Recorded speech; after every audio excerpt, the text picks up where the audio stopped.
2024-26 উপলক্ষে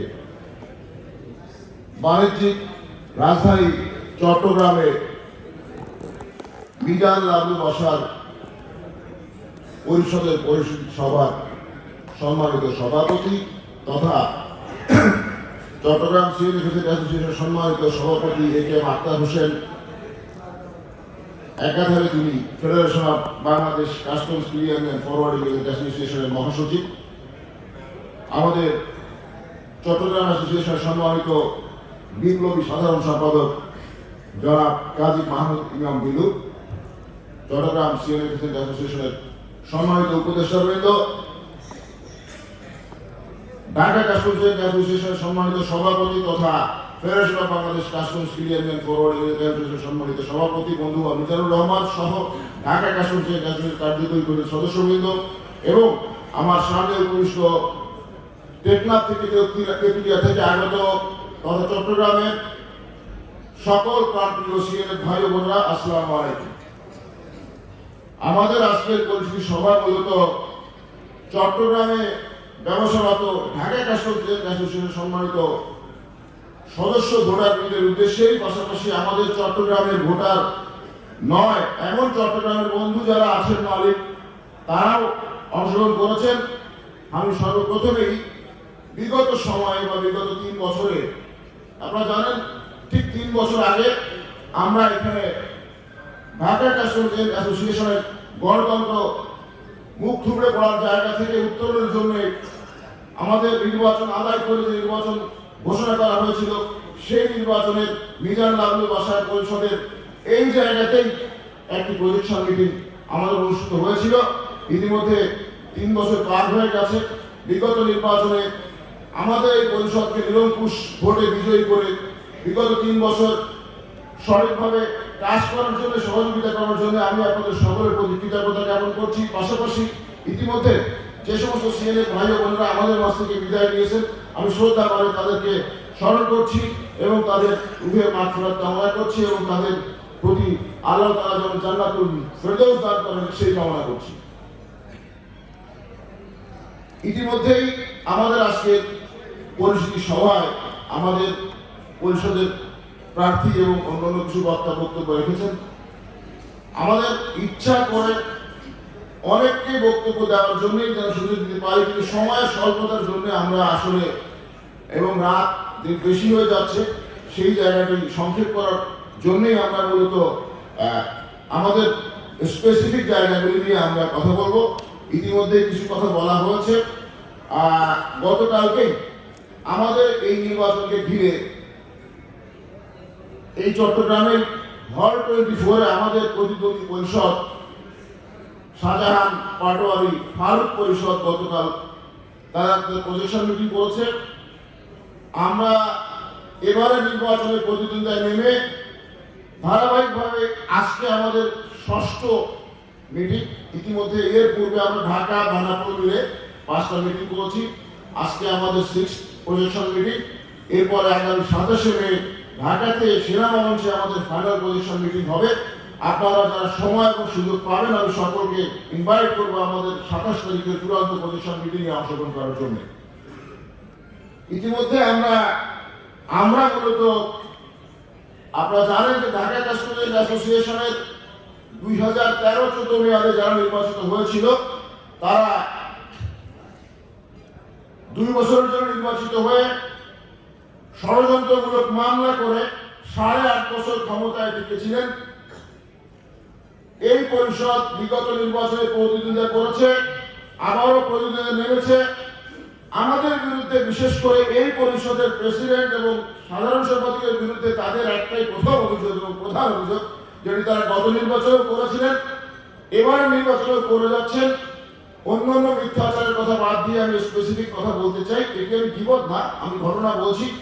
ঘটনা যদি গীবত হয় আপনারা আমাকে ক্ষমা করবেন, মনোযোগ দিয়ে শুনবেন। তারা বলছে আমরা দুজন প্রবাসী, আমাদের ন্যাশনাল আইডি আছে, এখনো আমাদের বাংলাদেশি পাসপোর্ট আছে, আমরা এই অ্যাসোসিয়েশনে নির্বাচিত হয়ে কাজ করছি। ওনারা প্রবাসী আমাদেরকে কি হিসাবে বলছে আমরা জানি না। আমরা কি দেখতে ফরেনারের মতো, নাকি ফরেন পাসপোর্ট নিয়ে এই দেশে অবস্থান করছি? আমরা জানি না। আর ওনারা দেশে থেকে উপহার দিয়েছিলেন গণতন্ত্রকে হত্যা করে অবৈধভাবে ক্ষমতায় থাকা। আর আমরা যদি প্রবাসী হয়ে থাকি, আমরা প্রবাস থেকে এসে আপনাদেরকে সাথে নিয়ে মিছিল মিটিং করে হাইকোর্টে রিট করে তাদের বিরুদ্ধে আদেশ এনে আমরা আপনাদেরকে নির্বাচন উপহার দিয়েছি। সুতরাং আমরা মনে করি প্রবাসী হয়েই আমরা যে কাজটি করেছি সেটি সঠিক কাজ, এবং তাতে যদি আমরা প্রবাসী হয়ে থাকি আমরা এভাবে সারা জীবন প্রবাসী থাকি। কারণ আমরা প্রবাসী থেকেই আপনাদের অধিকার আদায় করতে পারি, আর তারা দেশে থেকে আপনাদের অধিকার হরণ করতে পারে। এটি হলো ইতিহাস। তারা এই ভোটাধিকার হরণ করার জন্য কি করেছে তার একটি তথ্য আপনাদের সঙ্গে উপস্থাপন করা জরুরি বলে আমি মনে করি। সুতরাং আমি আমার প্রজেক্টরকে বলছি এটাকে অন করতে। এটি হলো আমাদের কাজের একটা হিসাব। উপরে যান, নিচে যান, নিচে যান, আরো নিচে, আরো নিচে, নেক্সট। আমরা যে রিটটি করেছিলাম 12-15-2020 5/7/2020 তারিখে, এই রিটে তারা যে মামলা করে 8 বছর ছিল তার বিরুদ্ধে আমরা নির্বাচন যে মহামান্য সুপ্রিম কোর্টে রিট করি, এই রিটে আমরা নির্বাচন করার আদেশ পাই। এই রিটকে বন্ধ রাখার জন্য তারা অ্যাসোসিয়েশনের 18 লক্ষ টাকা খরচ করেছে, কোনো বাজেট ছাড়া, কোনো বৈধ অধিকার ছাড়া। ভাউচারটি আমি আপনাদের সঙ্গে উপস্থাপন করছি, এবং তৎকালীন সাধারণ সম্পাদক এবং বর্তমানে ওই পরিষদের সাধারণ সম্পাদক পদপ্রার্থী তার স্বাক্ষরে ভাউচারে যান। এই যে 7 লক্ষ, 3 লক্ষ, 8 লক্ষ টাকা প্রদান করতে হবে। অনুচ্ছেদ নম্বর 2 সাধারণ সম্পাদকের নিজের হাতে লেখা। আরো নিচে যান, আরো নিচে যান। এই যে সাধারণ সম্পাদকের নিজের হাতে সুন্দর করে লেখা আছে, আরো নিচে যান। এই যে 18 লক্ষ টাকা, এই চেক নাম্বার সবকিছু দিয়ে এই টাকাগুলি ব্যারিস্টার রোকন সহ 7 জন উকিলকে পরিশোধ করা হয়েছে আপনাদের ভোটাধিকার বন্ধ রাখার জন্য। এর বিচার কি আপনারা করবেন না? এত বড় দুর্নীতি, আমি আশা করব এর বিচার বিগত নির্বাচনে আপনারা করেছেন, এবং যতদিন সে নির্বাচন করবে ততদিন তাকে আপনার ঘৃণা ভয় প্রত্যাখ্যান করবেন। এটা কেউ দুর্নীতিবাদ, এটা কেউ দুর্নীতিবাদ এবং অ্যাসোসিয়েশনের টাকা খরচ করে অ্যাসোসিয়েশন সদস্যদের ভোটাধিকার হরণকারী, সে তখন এই অ্যাসোসিয়েশনের নির্বাচনে দাঁড়ানোর কথা ভোট নিয়ে আপনাদের নেতৃত্ব দানের কোন নৈতিক অধিকার সে সংরক্ষণ করে না। এরপরে আমরা আসি, 8.5 বছর ক্ষমতায় থেকে আপনাদেরকে উন্নয়ন দিয়েছে। কি উন্নয়ন দিয়েছে? বেলিরোডের পেছনে একটি জমি আছে, এই জমিটি ক্রয় এবং বাড্ডার জমি কেনা ছিল প্ল্যান সহ। এই জমিটি আমি ক্রয় করেছিলাম যখন আমি সাধারণ সম্পাদক ছিলাম 2009-10 মেয়াদে। এই প্ল্যান সহ জমিটি ক্রয় করা থাকা অবস্থায় যদি তারা দায়িত্ব পালনকালে ওই জায়গাটিতে ওই প্ল্যানের বিল্ডিং এর কাজটি সম্পাদন করতেন, তাহলে 2014-15 সালের ভিতরে বিল্ডিং কমপ্লিট হলে আজকে 2024 সাল, এই 24 সালের ভিতরে মিনিমাম আরো 40 থেকে 50 কোটি টাকা ইনকাম হতো। এই 50 কোটি টাকা তার লোকসান করছে, অ্যাসোসিয়েশনের উন্নয়নকে বাধাগ্রস্ত করেছে। অথচ চমৎকার বিষয় আপনি দেখবেন, আরো নিচে যান। এই 2014 সাল থেকে তারা বার্ষিক প্রতিবেদন এবং বাজেট দিয়েছে বাড্ডার জমি এবং বেলিরোডের জমি ক্রয় করা, বাড্ডার জমিতে ভবন করা, নকশা আর বাজেট। আরো নিচে যান, ওই আরো করে অ্যাসোসিয়েশনের গৌতম বাণিজ্যিক ভবন নির্মাণের নকশা 40 লক্ষ টাকা। নেক্সট যান, আবার 40 লক্ষ টাকা। পরে যান আবার 40 লক্ষ টাকা। এই 14, 15, 16 আবার যান। এইবার আসছে আবার 40 লক্ষ টাকা। আর বেলিরোডের জমি ক্রয় করার জন্য 7.5 কোটি টাকা, আর ভবন তৈরি করার জন্য 27 কোটি 76 লাখ টাকা। এটা বোধ হয় 20 সালে। 7 বছর শুধু নকশা আর বাজেট, এ হলো আপনাদের উন্নয়ন।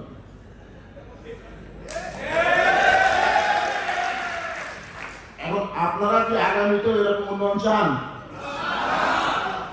চাইলে আমার কোনো আপত্তি নেই। আমি প্রবাসী থেকেই এর বিরুদ্ধে আচরণ করে যাব। এবারে ওনারা গত কয়েকদিন ধরে যে মিথ্যাচারগুলো করছে, সেই মিথ্যাচারের বিরুদ্ধে আমি বিগত 5টা মিটিংয়ে ঘোষণা করেছিলাম। ওনারা বলছে বাড্ডার জমি অ্যাকোয়ার হয়ে গেছে। আমরা বলেছি ডকুমেন্ট দেন। আমরা যা কথা বলছি ডকুমেন্ট দিয়ে, আমরা কিন্তু কোনো বিপদ শেখায়ত করছি না। তারা যা করেছে আর যা করেনি তার তথ্য উপাত্ত আপনাদের সাথে তুলে ধরছি। বাড্ডার জমিতে অ্যাকোয়ার হয়েছে, যদি অ্যাকোয়ার হয় এবং নষ্ট হয় এই দায় তার, কারণ তারা 8 বছর নষ্ট করেছে এই জায়গায় ভবন করার বাজেট নিয়ে, সেই বাজেট অনুযায়ী কাজ না করে। সুতরাং এই জমির যা কিছু ক্ষতি হবে এর সকল দায় তাদেরকে বহন করতে হবে। এবারে আমরা আসি উত্তরার জমির মামলা। সে বিষয়ে আমাদের দপ্তর সম্পাদক আপনাদের সামনে তথ্য উপস্থাপন করেছে। রাজুকের জমিতে মামলা থাকার কোনো সুযোগ নাই বলে আমরা মনে করি এবং কোনো মামলা নেই।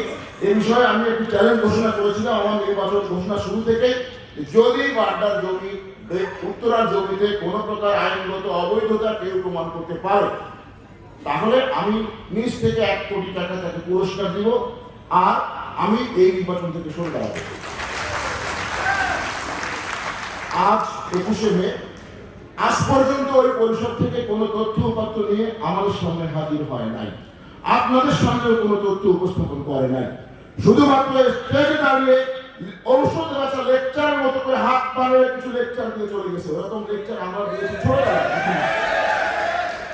নিরোধ ঘোষের মলম, আইসিএস কোম্পানির পেরেন্টসিনের লজেস বিক্রি, এগুলি আমরা শিখেছি যখন স্কুল পাস করে। তখন অ্যাসোসিয়েশনের দায়িত্বশীল পদের জন্য দায়িত্বশীল পদে থেকে এই জাতীয় ঔষধ পাচার মিথ্যা লেকচার যারা দেয় আর যারা শোনে, যারা দেয় তারা তো দেয় তাদের অসৎ উদ্দেশ্যের জন্য, কিন্তু যারা শোনে না তাদেরও দায়িত্ব ছিল এই বিষয়গুলিকে তথ্য উপাত্ত আপনাদের সামনে উপস্থাপন করার দাবি জানানো। ভাই সবই ঠিক আছে, please produce the document. Without document অ্যাসোসিয়েশনের কোনো কাজের উইদাউট ডকুমেন্ট কথা বলার কোনো সুযোগ নেই। মানে অ্যাসোসিয়েশন চলে ডকুমেন্ট দিয়ে। তারা বলেছে 42 কোটি টাকা রেখে গেছে, ফাইন, 42 কোটি টাকা রেখেছে, আমরা তো অস্বীকার করি না। বাট এই 42 কোটি টাকার সঠিক ব্যবহার কিভাবে নিশ্চিত করেছেন তারা, সে কথাই বলেছেন। তারা 1 বছর ছিলেন, আমরা আপনাদের সামনে একটি তথ্য উপস্থাপন করেছি। আমরা মূলত নির্বাচিত হয়েছি 3 বছরের জন্য। প্রথম 1 বছর গিয়েছে করোনায়। আমাদের নতুন যে রেভিনিউ জেনারেট করেছি that was started in January 2022, কারণ আমরা 1 বছর আমাদের নষ্ট হয়ে গেছে, করোনা আক্রান্ত ছিলাম আমরা, যে কারণে আমরা কাজ করতে পারিনি।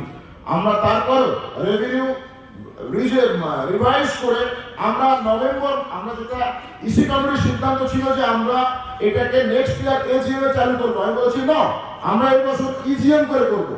আমরা যদি ইজিএম করে করি তাহলে আমরা 3 মাস আগায় থাকবো, সেই 3 মাসে আমাদের ইনকাম 3 গুণ বেশি হবে।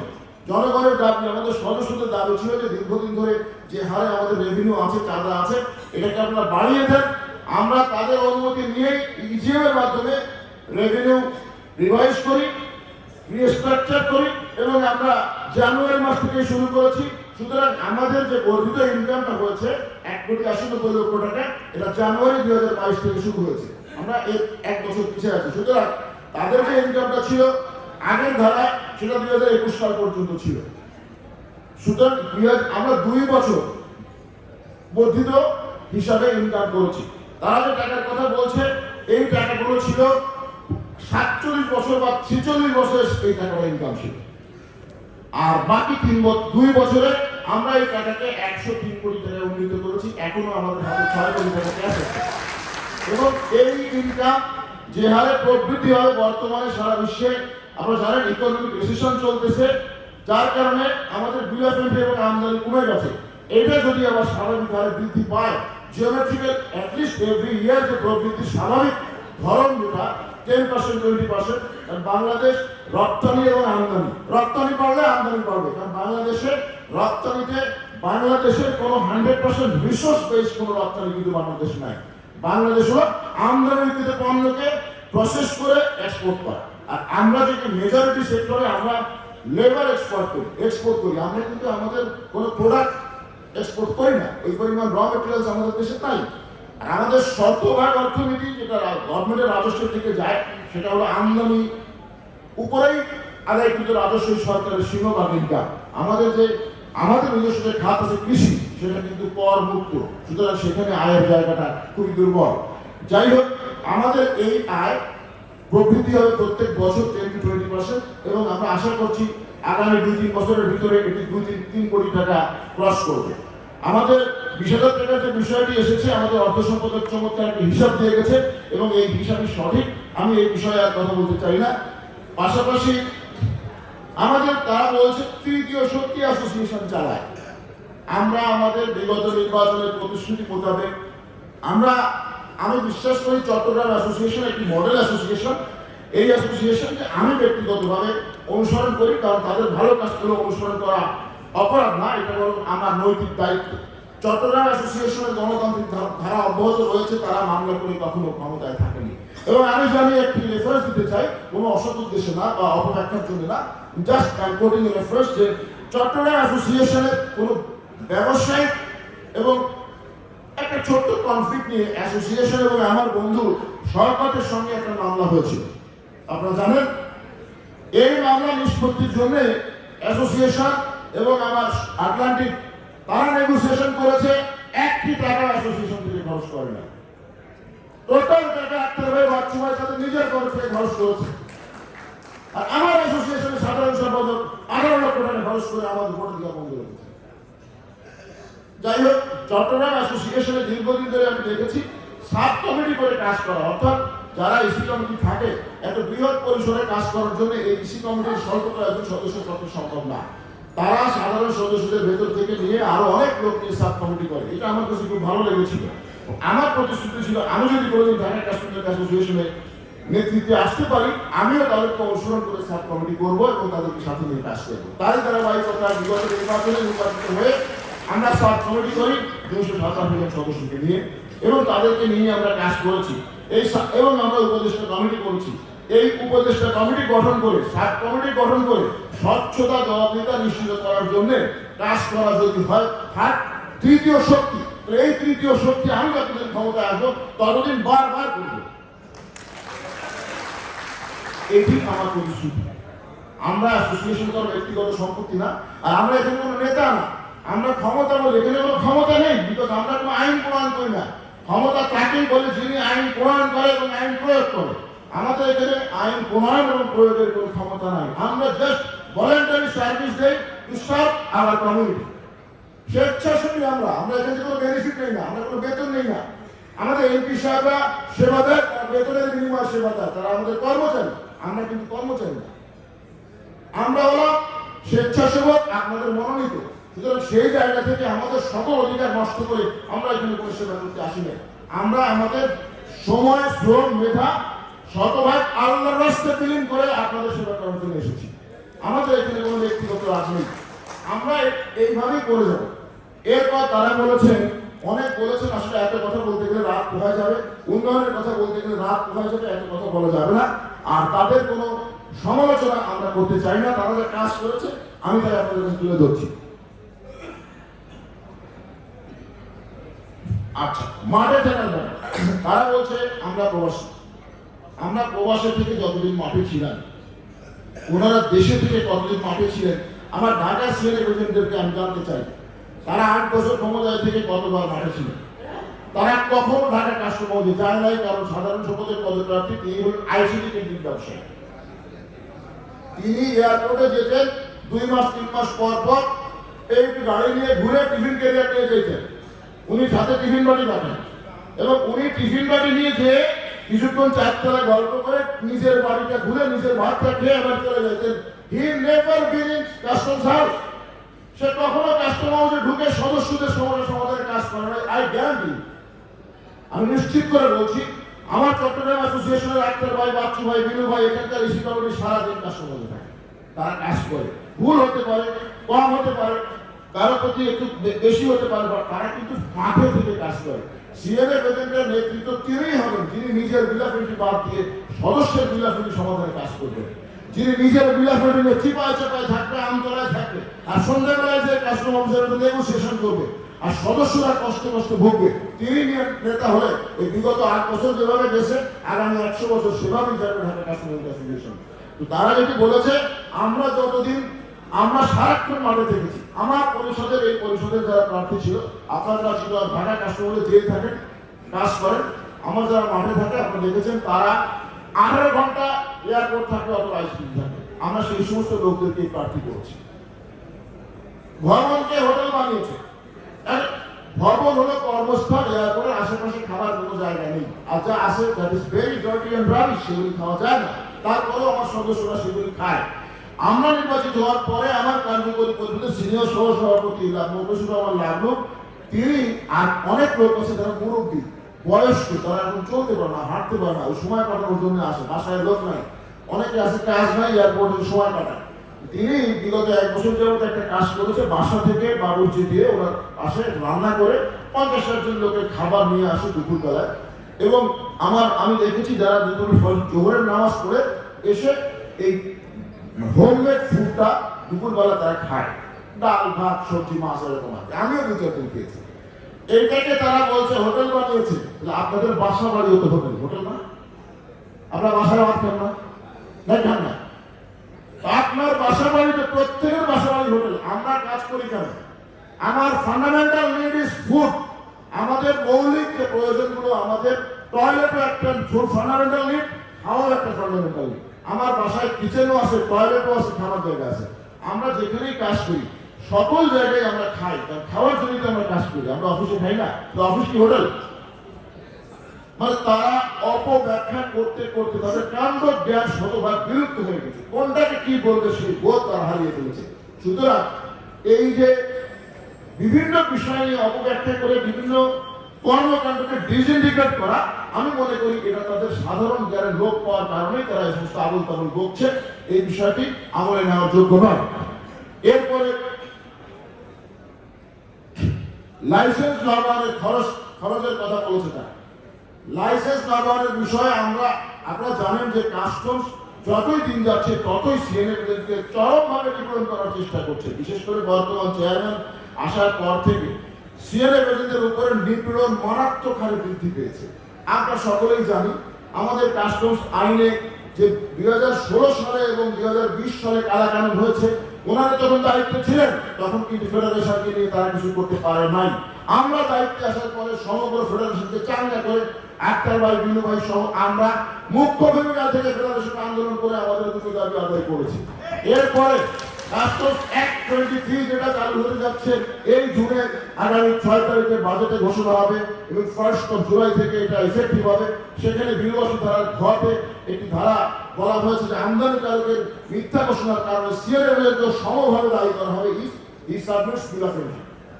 আমরা তার বিরুদ্ধে ইতিমধ্যেই পড়াশোনা করে এনবিআর সাথে কথা বলে আক্তার ভাই ফেডারেশন মিটিং করে আমরা একটা চিঠি এনবিআর অলরেডি সাবমিট করেছি যে এই আইনের এই অংশটুকু সংশোধন করতে হবে, অন্যথায় সারা দেশে বিক্ষুব্ধ অবস্থা চলছে, সারা দেশ আমরা বন্ধ করে দিব।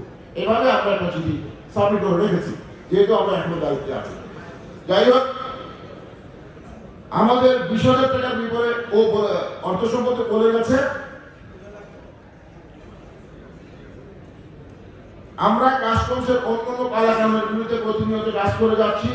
আর ফাইনালি আমাদের বলতে চাই, আমরা কবির ভাষায় একটা কথা শুনেছি, আমাদের দেশে কবে সেই ছেলে হবে, কথায় না বড় হয়ে কাজে বড় হবে। আমরা কাজে বিশ্বাসী, আমরা কাজ করতে চাই, আমরা স্বপ্ন দেখতে চাই, স্বপ্ন দেখাতে চাই, স্বপ্ন বাস্তবায়ন করতে চাই। ওই পরিষদ বিগত পর্যন্ত 5টা মিটিং করেছে, তারা কিছুই বলে না 8 বছরে কি করেছে, 3 বছরে কি করবে। তারা আসে, তাদের ওই পরিষদে যারা আছে বিগত নির্বাচনে ওই মানুষগুলো আমাদের সঙ্গে ছিলেন। এবার নির্বাচনে তারা নমিনেশন না পেয়ে তারপর অপ্রাসঙ্গিক কারণে, যেমন আমি একটি কথা বলি, আমাদের মোস্তফা হোসেন পাটোয়ারি ভাই, উনি ওই পরিষদে এসপি প্রার্থী। উনি বিগত নির্বাচনে আমাদের সাথে ছিলেন, আমাদের পক্ষে ব্যাপক প্রচারণা কাজ করেছেন। এরপরে আমরা এসে একটা উপদেষ্টা কমিটি গঠন করলাম। উপদেষ্টা কমিটি গঠন করার ক্ষেত্রে আমরা দেখলাম আমরা তারা সিনক্রোনাইজ করতে হয় সিনিয়রিটি, রেসপেক্ট, ডিগনিটি। আমাদের এমপি আলম ভাই, উনি আমাদের উপদেষ্টার আগেও ছিলেন, উনি আমাদের ভিতরে মোটামুটি যারা আছেন তাদের ভিতরে মোস্ট ডিগনিফাইড পার্সন, উনি সাবেক এমপি ছিলেন। আমরা সেই জায়গা থেকে ওনাকে প্রধান উপদেষ্টা করে বাকি সবাইকে সিনক্রোনাইজ করেছে according to age, experience, contribution সব মিলিয়ে ওনাকেও সেভাবে করা হলো। এটা করার পরে উনি তো লাভ দিয়ে ফাল দিয়ে উঠে এই আমাকে কেন এটা করা হলো ওইটা করা হলো, আমি প্রধান উপদেষ্টা কেন হইলাম না, আলম সাহেব সম্পর্কে অকথ্য ভাষায় কিছু কথাবার্তা বলে বাজারে চালু করে উনি বলেন আমি উপদেষ্টা হব না। তার প্রেক্ষিতে আমাদের প্রতি তথা আমাদের বন্ধু মিজাজ সাহেবের প্রতি গোসা হয়ে ওনাকে উনি দেখা দিবে, এই ক্ষোভ থেকে এবার উনি ওই পরিস্থিতি প্রার্থী হয়েছে। আমাদের কিছুই বলার নেই, মানুষের বিবেক যদি লোক পায় তাকে অন্য কিছু দিয়ে আপনারা প্রশান্ত করতে পারবেন না, আমরাও পারবো না, আমরা দুঃখিত। আমাদের প্রতিশ্রুতি ছিল আমরা গতিশীল অ্যাসোসিয়েশন তৈরি করব, নতুন নেতৃত্বের বিকাশ ঘটাবো, আমাদের সদস্যদের অধিকার প্রতিষ্ঠা করব, আমাদের অর্থনৈতিক সামর্থ্য এবং ভিত্তি মজবুত করব। এই তিনটি প্রতিশ্রুতি নিয়েই আমরা বিগত 2 বছর কাজ করেছি, আগামীতেও করব। আমরা আগামী 27শে মে আমাদের যে সমস্ত স্বপ্ন আগামী দিনের জন্য আছে, বিগত বছর আমরা যে ইশতেহার প্রকাশ করেছিলাম সেই ইশতেহার মোতাবেক আমরা কাজ করেছি। এর যা কিছু সফলতা পুরোটাই আপনাদের, যা কিছু ব্যর্থতা তার পুরোটাই আমাদের। তারপরেও আমরা সচেষ্ট ছিলাম, আগামীতে আমরা সচেষ্ট থাকবো। আর আগামী 27শে মে ফাইনাল পজিশন মিটিং এ আমরা আবারও পরবর্তী 3 বছরের জন্য আমাদের প্রতিশ্রুতি ইশতেহারের মাধ্যমে প্রকাশ করব এবং 3 বছর পরে এভাবেই আবার আপনাদের শ্বেতপত্র দিয়ে বলবো যে আমরা এই কাজ করেছি আর এই কাজ করি। সুতরাং আমি এই পর্যায়ে আমাদের এই প্রতিশ্রুতি মাথায় নিয়ে যে পরিষদকে আমরা আপনাদের সামনে দিয়েছি সেটিকে উপস্থাপন করব। তারপরে আমি আমার আর কিছু কথা বলে আমার বক্তব্য শেষ করব। তো আমি এই পর্যায়ে আমি আমার এই মিজান আবু বাসার পরিষদের প্রার্থীদেরকে আপনাদের সামনে উপস্থাপন করছি। আমার